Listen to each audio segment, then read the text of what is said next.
Zohran Mamdani বেড়ে উঠেছেন Donald ট্রাম্পের শাসনামলে। 2016 সালে বার্নি স্যান্ডার্সের প্রেসিডেন্ট প্রার্থিতার প্রচারণা দেখে তিনি সমাজতন্ত্রের প্রতি আকৃষ্ট হয়েছিলেন। সেই বছরই আমাদেরকে উপহার দিয়েছিল ট্রাম্পের প্রথম মেয়াদকাল।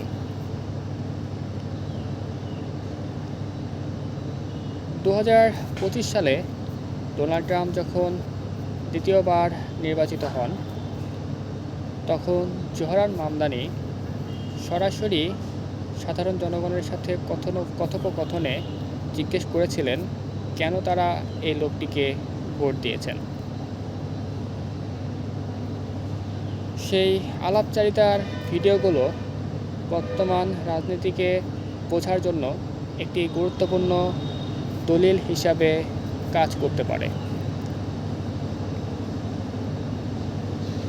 আমরা যারা গতানুগতিক প্রচারণা দেখে অভ্যস্ত, সেখানে বিল ক্লিন্টন বা টনি ব্লেয়ারের মতো লোকরা আলোকসজ্জা সজ্জিত একটি রুমে জনগণের পাশে থাকার মিথ্যে অভিনয় করেন, কিন্তু এক্ষেত্রে জোহরান মামদানি ছিলেন সম্পূর্ণ ব্যতিক্রম। তিনি ব্রঙ্কাসের রাস্তার পাশে একটি প্ল্যাকার্ড হাতে দাঁড়িয়েছিলেন, যেন তিনি এক দৃঢ় প্রতিজ্ঞ ধর্ম প্রচারক। সাধারণ জনগণ কখনোই একজন ক্ষমতাধর ব্যক্তিকে এত কাছে থেকে দেখেনি, এমনকি জোহরান মামদানির মতো একজন ক্ষুদ্র আইন প্রণেতাকেও। তিনি সরাসরি কথা বলেছেন নাগরিক ক্লান্তি জর্জরিত চেহারার লোকদের সাথে, এবং একই সাথে দৈনন্দিন জীবনের শ্রান্তি জর্জিত লোকের সাথে।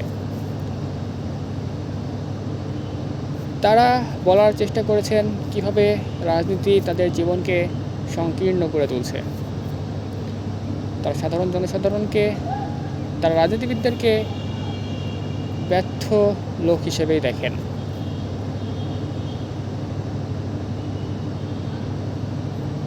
তারা বলার চেষ্টা করেছেন তারা এই নাগরিক দুর্দশা জর্জরিত জীবন থেকে পরিত্রাণ চান।